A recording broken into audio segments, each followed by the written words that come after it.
Moving on to other stories now, the Japanese ambassador to Seoul has returned to South Korea. Mind you, it's not a sign of thawing relations, but rather a move driven by the urgency to save the controversial 2015 landmark deal on wartime sex slavery issue. That agreement enraged many Koreans, including those affected by the tragedy. With the new South Korean president likely to be from the liberal side, scrapping it is high on the agenda. Connie Kim takes a closer look.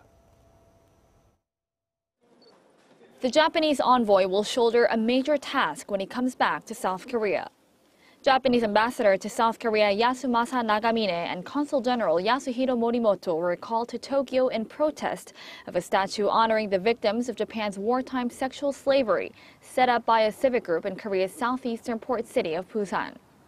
Japan's NHK reports that Japanese Prime Minister Shinzo Abe directed Nagmine to ask Seoul to carry out the 2015 landmark agreement on the so-called comfort women, and the Japanese envoy replied that he will do his best.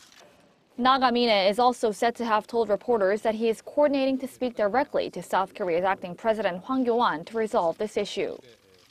While South Korea said it anticipates close communication with Tokyo upon the envoy's return, it clarified its stance on Nagamine's meeting with any South Korean official.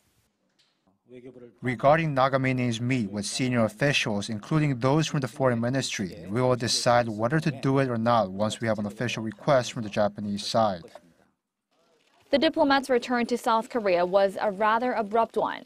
Japan apparently decided it needed to gather information on the candidates in the country's snap presidential elections next month and on the growing North Korea threats.